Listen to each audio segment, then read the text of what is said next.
This is the Wait For It podcast. Hey everyone, welcome back to the Wait For It podcast. I am your co-host Phil Barrera, aka Phil the Filipino. And I'm your other co-host, Mr. Eric Almighty, and we're going back to the glory days where me and Phil would just talk about what happened in the world of entertainment on this edition of What Did I Miss, covering July of 2025. Yeah, no guest here this month. We had a couple things planned, and you know what? Life happens and things fall apart, but we should be running it back in the month of August. We are manifesting that is going to happen. So a whole lot happened here in the month of July. If you've never listened to an episode of What Did I Miss, it is our monthly bonus episode where we go over any pop culture news that you may just have missed out on. You know, there's a whole lot going on in the pop culture world, and we are here to recap basically everything that we possibly can, and going to have a lot of fun doing so. It's a very just kind of casual, fun episode, and that's what's going to happen here today. And Eric, I think, said that we are going to go back to doing this weekly, so he's very excited about that. Isn't that correct, Eric? No, that is not correct. But the format of this episode... The format of this episode will, again, stay super casual. In fact, we're going to do it even more casual. No wheel today. Wow. That should let you know that we're serious. So you got to come back. The Akira? The Akira me? No wheel. No wheel. Or I'm going to do the Henry Cavill.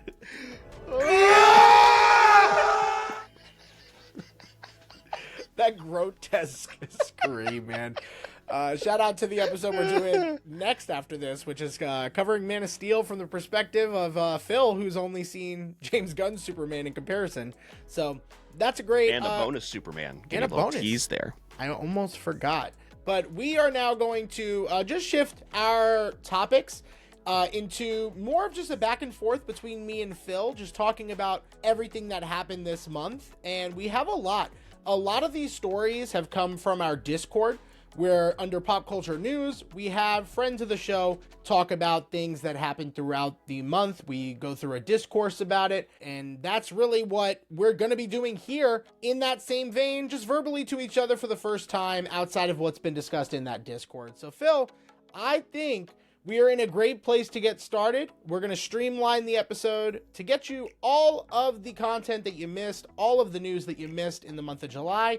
And if you want to get started first, Phil, you got your pick of the litter here.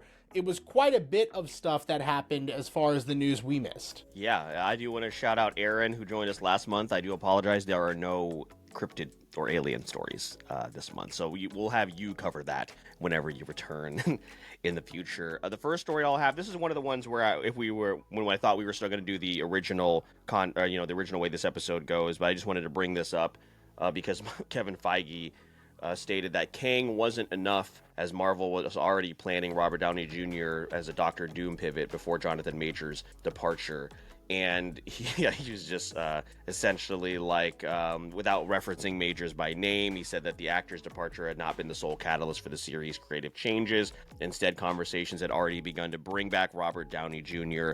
And, we, quote, we had started even before that had happened to the actor.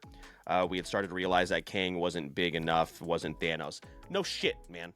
You had him lose to Ant-Man's daughter in his first appearance. Like, we know, bro. We know. Of all the people there were to choose from, and the fact that they also showed that every Kang looked like Jonathan Majors. No shit, man. Yeah, no, I mean, why not talk about Marvel with Fantastic Four coming out this month? And, the success of Thunderbolts, or at least critical success, maybe not box office success of Thunderbolts. The MCU is in talks more in these circles, more than ever before. I just gotta say, we don't care anymore. We just want to move forward. I think everyone is very patiently waiting for Doomsday, for that to set up Secret Wars and whatever else they're going to be doing in this phase. It's hard not to look back and just see all of the missteps to this point. And I think that is what really has stopped me from diving into that content. Like, I didn't watch Ironheart. I just kind of caught up on the cliff notes of it, right? Like, we talked about why is that getting its own series? And, some people liked it, but I don't know. It just didn't seem like a priority. We kind of need to get back into the groove of things. I think they tried to do that, and maybe to some success did that with Fantastic Four, which is going to be my story I'm going to kind of throw in here since we're talking Marvel. The Fantastic Four had a pretty decent box office appearance. They made just over $100 million on their debut. And Phil, I'm very curious what this might mean, because some people see it as like a moderate reception, but also it seemed like Superman in, a couple weekends from its release has eaten into that demographic a little bit. Have you kind of kept up with it at all? Because it feels like even if people like the movie, which it seems like most people have, I think the numbers have to start showing up for Marvel. Otherwise, they're going to hit the panic button again, and then we're all fucked. Yeah, I can tell you that the discourse on Marvel Twitter has been fairly positive. I think in terms of the new version of these characters that we got, we of course had the ridiculous attempted smear campaign of Pedro Pascal, which is just crazy. A bunch of people that have no time on their hands, probably the same people that want the Snyderverse restored. But anyway, between all of that, the reception has been relatively positive. I think with now just something new, like with James Gunn's Superman being received so well, and it being a fresh take on what we had as far as all these dark superhero films. It's been a relatively good year for all these movies, but it really felt like this year, Fantastic Four, like you said, Thunderbolts has been a critical success for sure. What happened with Captain America is what it is. I think that film was doomed from the start, unfortunately. But between Fantastic Four and also the Thunderbolts, and then if you want to group Superman back in there as well, just as superhero movies in general, it really does feel like it's a get ready for what's going to happen with Doomsday, because I just have no faith whatsoever in that film. But at the same time, I did see a tweet. It was like, all it's going to take is we're going to see Deadpool and Wolverine standing next to Shang-Chi and the Fantastic Four. We're going to be like, we're so back, baby! That's all it's going to take. And we're going to be like, let's buy our tickets. Yeah.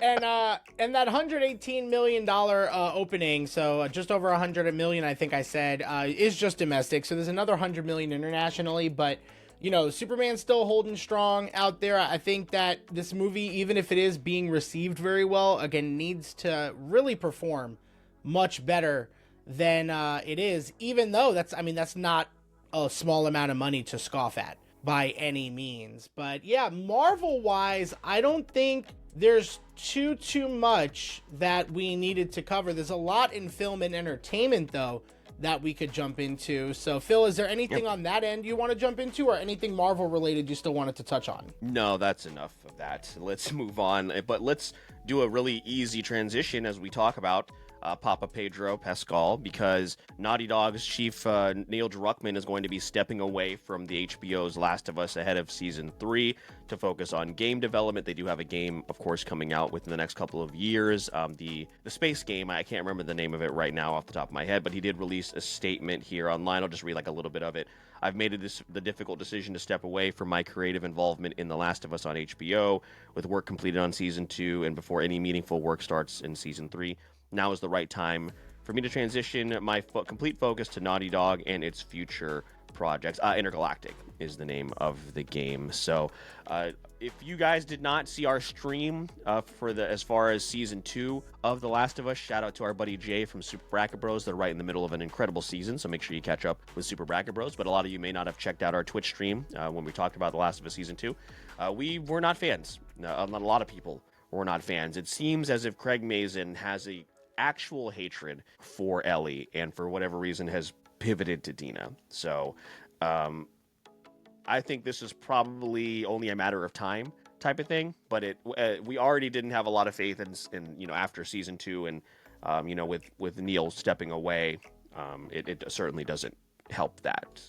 So yeah, we'll see. We will see. I mean, it's gonna just come down to the fact that this is Craig Mazin's baby. Maybe he learns now. I don't know. It's not a great sign. It's just not a great sign in any way, shape, or form. But maybe, instead of that adaptation, we can enjoy the Assassin's Creed live action adaptation that is happening over at Netflix, Phil. According to Variety. Are you looking forward to that? No. No, not at all. Can you, as the anime head between the two of us, are you talking about Solo Leveling? You know what? I looked at Solo Leveling. Sorry, I looked at here on the list. I totally forgot we were talking about Assassin's Creed. Sorry. Well, they also are doing... They are doing a Solo Leveling live action. Anyway, backing it up to... I think my brain was like, no, don't talk about Assassin's I was like, where are you going? I was like, Yeah. What do you mean by that? Where are you going What with do you that? mean by that? Yeah, Assassin's Creed, no, I don't want that. We talked way too much about the live actions when we had Andrew on a couple months ago. I didn't even beat Assassin's Creed, whatever it's called. I was trying to look around and see if I had the game in here, but I didn't even do that. And Assassin's Creed as a franchise is just floundering. Ubisoft is trying to grab onto whatever they can as they continue to tumble. And maybe a really good casting could help, but I don't have any interest in this. I think with Assassin's Creed and Solo Leveling, although different genres, obviously, you've got your live action anime adaptation, live action video game adaptation. I do think that these are two surefire opportunities to just be really fucking cool. Like, if that's the primary, especially with Solo Leveling, like, the whole point of that show is aura. If you could just lock down the aura part of it, it kind of feeds itself and its fandom. With Assassin's Creed, I think, just let's start off with a bang. Start off with a bang. You can work on the lore, which is complicated. You can work on the stories and political intrigue and all the stuff going on and the religious undertones. Figure that out later. Don't even bring up the fucking apple eaten in the first season. Bring it It's gonna be the front. first thing we see. It's gonna fade in from black, and the first thing we see is this apple, and it's gonna be these two really bright, glowing characters. Remember when Mr. Burns was on drugs and in The Simpsons, and he's like traveling through the forest? That's what it's gonna be. Yeah, and they're gonna be holding the apple of Eden. Yeah, no, that's how it's gonna start. That's not great. Bookmark this. Yeah, sure. I know we don't really care very much about this, but they did cast the Zelda and Link for the live-action Legend of Zelda movie. That's going to be coming out in 2027. Very curious how Nintendo's foray into live-action is going to go. From what I could tell, two relatively unknown actors and actresses here, so I'm hoping that it is good and that it can catch my attention, but I mean, I know we're not big fans of that franchise, so anything that you want to pivot to, we're well into. I think most of this month in our circle fell under movies, TV, and entertainment in general, so like anything you want to dive into next now that we've gotten away from Assassin's Creed and Solo Leveling. Yeah, I jumped the gun on Solo Leveling. That's my fault. Yeah, good luck to those kids for sure. Hopefully that'll turn out well. There was also, I didn't post it in here, but there is a rumor that they had also filed a trademark for a Donkey Kong film. So they're going all in, man. I think that could definitely work very well based on how Mario went. I know obviously Pokemon is Game Freak, but those things do work. And there's a story here that as we barrel towards the inevitable Devil Wears Prada, late to the party for Eric, they did add Lucy Liu, Justin Theroux, BJ Novak, and Pauline Chalamet. Chalamet, there's more. There's another one? There's more Chalamets An aunt? to the cast of Devil Wears Prada 2. Lucy Liu is gonna eat up in this movie, dude. I cannot wait, but that's obviously something I'm very excited about, Eric. I know obviously you have not seen The Devil Wears Prada yet, but they're already filming it right now. I saw people like standing outside of a New York City building just to get a glimpse of Anne Hathaway. So are you actually like excited? Like, did the movie leave off in a place? Because I will be watching it very soon for Late to the Party, for our audience to know. But like, yeah. Are you actually like, yeah, a sequel makes sense, or are you like hesitant? I'm a little hesitant because it doesn't really make sense. Like, it's a story that's just very well set on where it is. It has its very specific lesson that it teaches, and I would be okay. A lot of people would have been okay with where it left off, but with the entire cast returning, like, come on, we're gonna be there. So yeah, that's fair.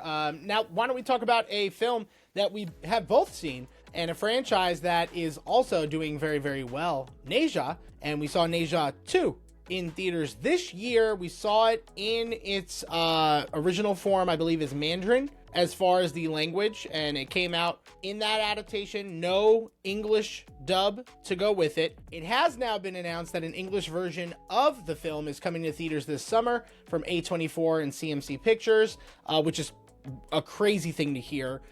Two things stand out. One, it's coming out very soon. I actually think either in the month of August or September. Correct me if I'm wrong there. But Michelle Yeoh is going to be playing the mom and replacing, I guess, the original voice actress. I don't know how I feel about that. If you have seen the trailer, it's a little jarring. But Phil, are you actually going to go out of your way to see this? Because you already know me and my family have been waiting for this to do so. No, because I started like watch bits and pieces of the first Neja in the dub, and I didn't really enjoy it.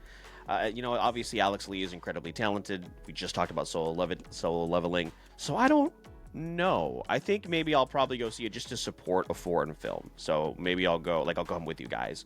But there's nobody else in my life other than you that has seen the other the two movies. So, and then Michelle Yeoh, that just seems like a little bit of like hey, Michelle Yeoh's in this, like maybe come check it out, and they'll try to build up the first one again. As if that movie needed to make more money or a cultural impact after making $2 billion.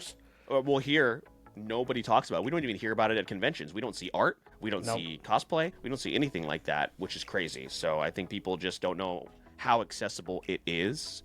But maybe this will help. Oh, yeah. What is this movie sitting at right now? I actually gotta see. So Neja 2 is currently sitting, according to Wikipedia, because that's the fastest thing I could find, is sitting at number 5, underneath Avatar, Avengers Endgame, Avatar: Way of Water, Titanic. And it's sitting at $2.2 billion. So I would assume that an English release is going to just help that, right? Oh, yeah, for sure. Yeah, and again, I would love to see and hear more people talk about it. Like, we are in so many nerdy circles. No one has ever discussed Neja with us. And we have people that are very much in the know, like Ivan, like Corey, in terms of like what is going on worldwide, especially animation. They've never mentioned Neja to us. Ever. So we're on the forefront here for once, Eric. We're ahead of the curve. Us and 20 billion other people that don't live in the States. Exactly. Yeah. No, I mean that is what it is. Man, a Neja screening at Sunray Studio would hit so hard right now, man. It would. It's too bad. It would, especially if it was around, when they do this live action sequel to Lilo and Stitch, which Chris Sanders is returning to do. So, I mean, maybe that's the sequel we should be talking about. You didn't have to do that. I thought it was a good transition. No. What was the story that Breyer gave us about what Lilo and Stitch about do? Lilo and Stitch? Didn't he give us like a whole plot based off of Lilo and Stitch? Yeah, he did give us. Lilo, a now rebellious teen, and her vicious pet Stitch have to search for her sister, now a marine biologist, after she went missing exploring the Mariana Trench. He left an A out. Okay, I was like, that doesn't make sense. The Mariana Trench. So, I would fuck with that. Speaking of that, this might be interesting. I saw that Bambi: The Reckoning came out recently, or like just now. People are saying good things.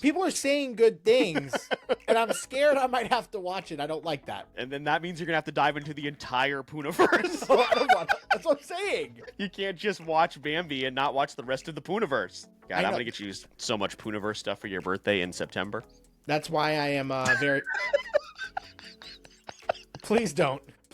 Yeah, but that's why I'm very, very scared. But Phil, we're still kind of in the entertainment circle right now, movies, TV. So anything else you want? What do you want to dive to next? What do you want to jump to next? Something we are super excited about, because I don't think we really knew when it was going to happen, and then they just like dropped it out of nowhere. That Hasbin Hotel will be returning on October 29th, right in time for Halloween. I believe they confirmed it at San Diego Comic-Con. And Fall Out Boy's Patrick Stump will be has been cast in the role of Abel, which is, of course, the son of Alex Brightman's Adam. So cannot wait for that show to return. And Eric, I believe Hell of a Boss is going to be joining it on Amazon now, so you don't have to watch it on YouTube. So that has always also been in our queue for the longest time.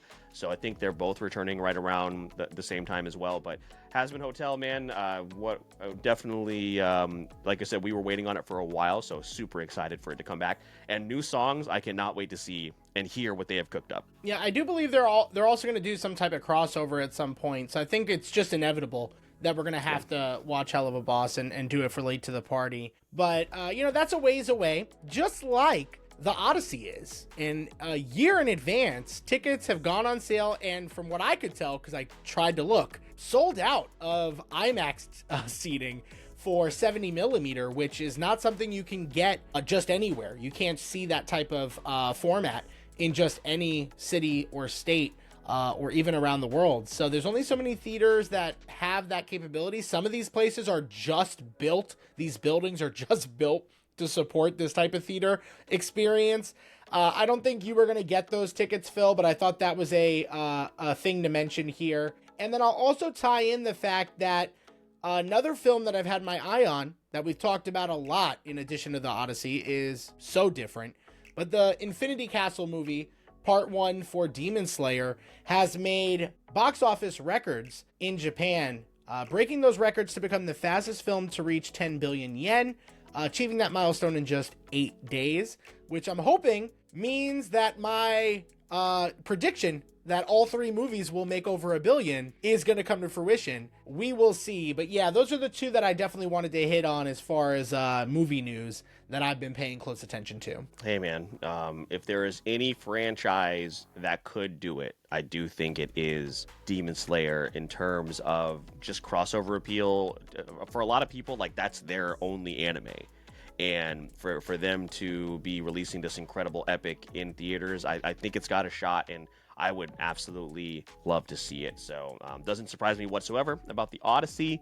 But yeah, I know we will be seated every time. That first time you see that little clip, that little teaser, you're like, my body is ready, man. I cannot wait for that to return. So obviously a lot of optimism there. Unfortunately, there is not optimism about the Late Show being canceled with Stephen Colbert. Now, what I'll say before I get into this story is obviously there are things at play that are out of our normal scope, things that you can, much more educated people that have discussed, and because there's a lot of things behind the scenes going into this, and it's just a bummer. Stephen Colbert has been a staple in terms of late night television, dating all the way back to The Daily Show, and then obviously The Colbert Report and that amazing character, which that's a whole thing too. He doesn't even have access to that character anymore because Comedy Central technically owns it. But yeah, this is a huge bummer. Obviously, he's going to land on his feet. It's going to be great. It's been really cool seeing Kimmel and Seth Meyers and of course Fallon. Even Fallon. Yeah, it's nice to see his other late night host standing there in unity with him, but it's it's setting a dangerous precedent, but also again, Stephen Colbert, I'm just very excited to see what is next for him. So, but yeah, that was obviously very shocking to see. 100%. And I mean, maybe equally shocking because again, we're not the biggest late night fans. So, I mean, the news is only so sad. I do think it is probably a dying medium. But I also... It is interesting that it has stood the test of time. And it's crazy to think, are there still people that stay up? It's got to be like boomers that are staying up late to watch. It's got to be. I mean, when's the last time you watched it live? You're just watching Never. YouTube We're clips just watching like the I am. YouTube clip. Yeah, or TikTok. We're just watching the YouTube clip or the replay. Yeah. So the fact that they're all still around is pretty crazy. So I mean, Conan saw that ship ahead of time and was like, dude, Conan not again. is... Yeah, because Conan is like 10 steps ahead of everybody. Yeah. So who knows? Maybe he will. Maybe Colbert will end up on HBO like John Oliver. That would be awesome. So John Oliver, that is something I do watch. Yeah, John maybe Oliver. Not live, yeah, for sure. But I do watch it. Like I'll watch that on like a Monday.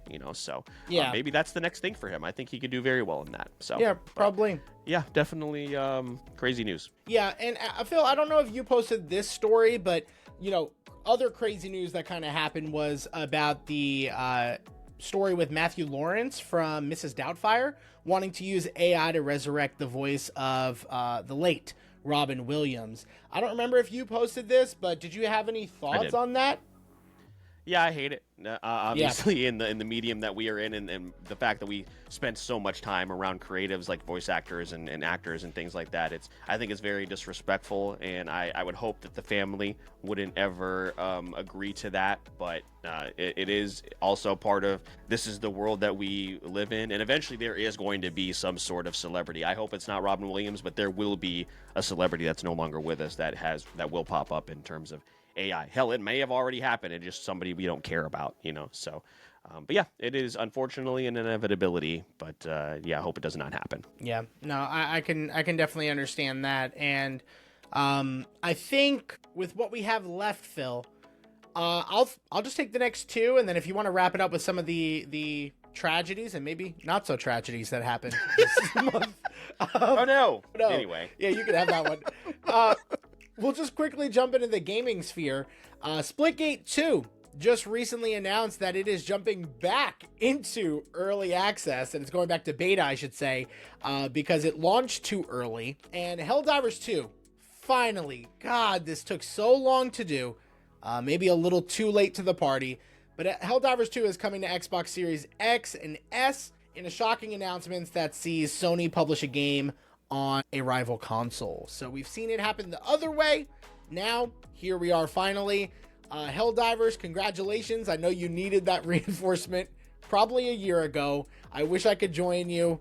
I don't have anybody to play with, really. And it's already been too far gone, unfortunately. Splitgate 2, wanted to give it a try, but the more I saw of it, I was like, maybe not. And then I just kind of stayed in that limbo until it tucked its tail and ran back home. So, Phil, any thoughts on Splitgate 2 or Helldivers 2? Whenever we first got into Splitgate, so this was like in the middle of our Fortnite heyday, at no point were we ever like, I wish this was a battle royale. I wish this was more like Fortnite. No, we played it because it was totally different from everything else that we had tried out. And of course, unfortunately, with most games, people just got too good. And honestly, for the get good crowd, we're a little bit too old to really dedicate time to getting really good at Splitgate. But it has such a cool premise. And as we mentioned with some of the people we were talking to in our Discord, like those early days of the first Splitgate, it felt like original Halo, and then added this cool mechanic. And I've never seen anything like this, like a game going back into beta. I can't imagine like what kind of fan base that this has. Who even knows what the player count looks like? But yeah, the sun has set on Splitgate. That is a portal that should stay closed. Helldivers 2, yeah, like you said, it's unfortunate it didn't happen a year and a half ago whenever it originally came out, but it's cool that we are seeing more and more console cohesiveness in 2025, as well as then adding on the PC players. So it's great, so hopefully people, at least hopefully I got a little bit of a boost there, but really cool that we're seeing more and more games cross over. Of course, we're getting Gears of War here very shortly on the PlayStation side of things. One last thing as far as the... I'll mention two more entertainment things here, Eric, that I think you may have missed. There is an animated Starfire show coming to HBO Max that's being produced by DC. I think that's going to be really cool. People love that character, and for good reason. And the other thing that came out today, it's like pop culture adjacent, is the Wyatt Six from the WWE. Of course, Bray Wyatt's that run by in Bray Wyatt's honor, of course, started with Bray. They are getting a Halloween Horror Nights house. Now, myself, I probably won't ever attend Halloween Horror Nights. Not my type of thing.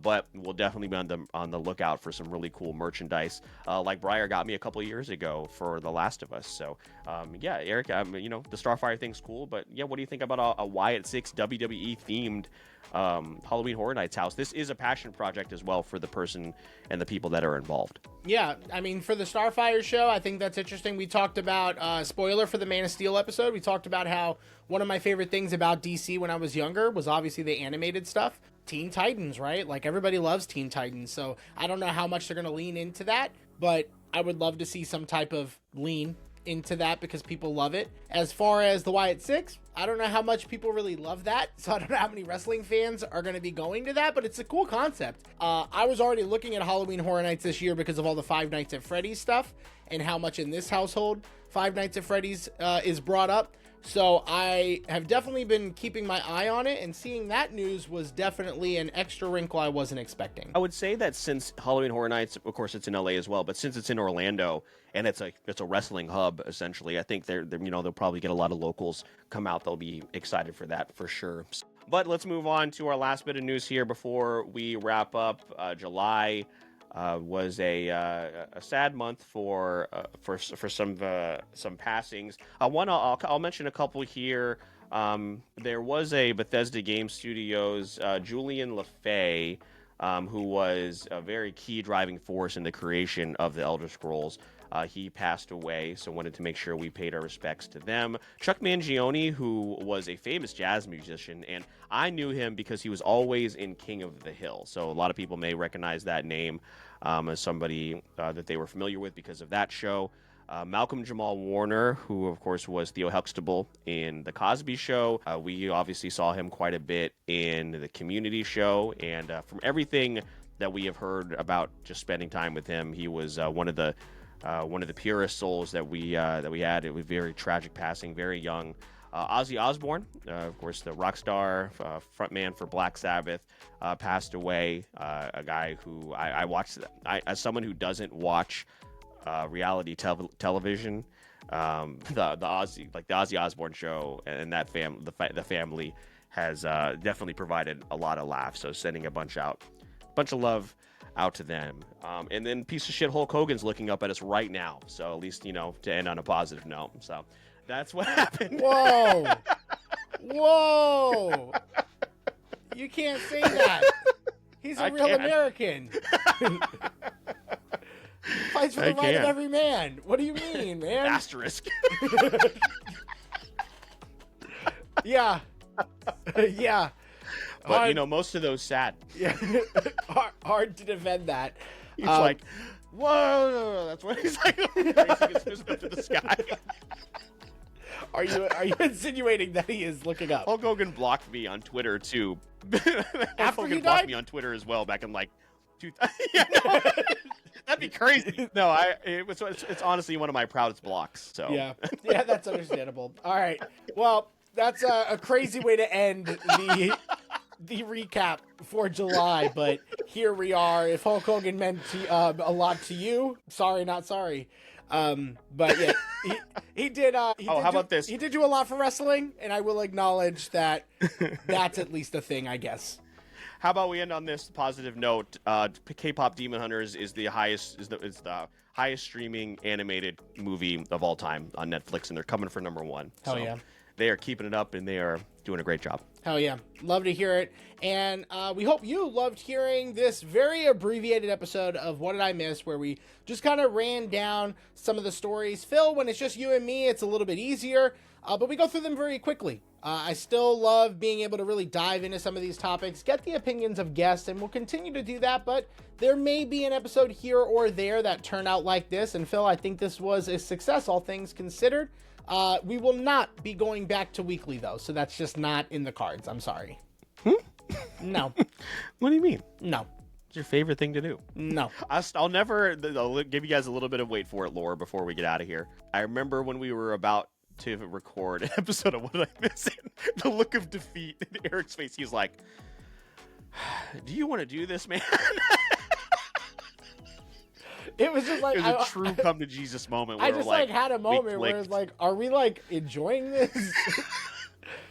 But at that point, I mean, again, retrospect is always important in moments like this. So it's like we did sit there and also record 2 episodes a week. You know the meme of the Popeyes employee standing outside with a cigarette, with her hands on her waist, that was us.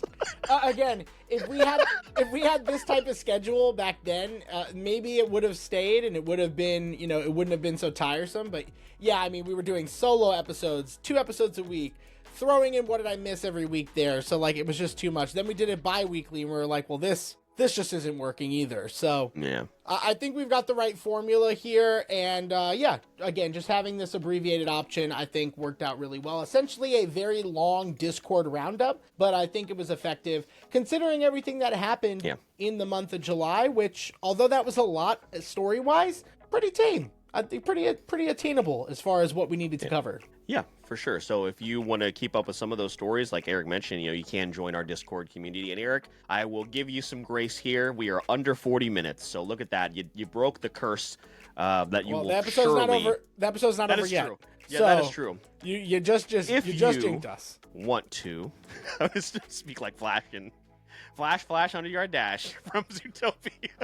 Okay, so you're saying shit like that to prolong it. That's what I'm saying. You're just gonna make this longer. I know you. What else can I talk about here? No, we're wrapping up here. So if you want to keep up with everything Wait For It podcast related, make sure you check out the Linktree link in this and every single episode that we do. You can follow us on social media, most importantly over on TikTok, Instagram, our Discord community, as well as Twitch, where we are streaming a lot. You can also support the podcast a couple of different ways. Head on over to your favorite podcast player, give us a 5-star review, like and share and subscribe on YouTube. All of that is extremely beneficial. We very much appreciate it. If there is an off chance you're listening to this on the morning of July 31st, you can come to Podcast Camp here in Jacksonville, Florida. If you're listening to anything after that, ignore everything I just said. If you're listening after July 31st, it doesn't matter. It's too late. You missed it. But if you want to get some additional perks from the Wait For It podcast and become one of our Weight Watchers and get episodes early, Eric will let you know about that before wrapping us up. Yeah, so you're able to get this episode early, obviously, and you can find out about stuff like Podcast Camp way sooner. And to do that, all you have to do is join our Patreon, where patrons of the show, Briar, T3 Kato, Vintage Macaroni, Corey from The World's My Burrito, and Nick Casbaro, the author of the Vitellarium series, are supporting us on that platform in exchange for that early access and even behind the scenes of episodes like this one. In addition to other content and benefits, consider giving us that follow and support there. But we understand that's not for everybody's situation. All the free stuff helps and goes miles beyond what we expect, and we appreciate you doing even that. With all that being said, my name is Mr. Eric Almighty. That is my co-host, Phil the Filipino. And please don't forget, we release new episodes every Wednesday on the podcast, and all you have to do is wait for it.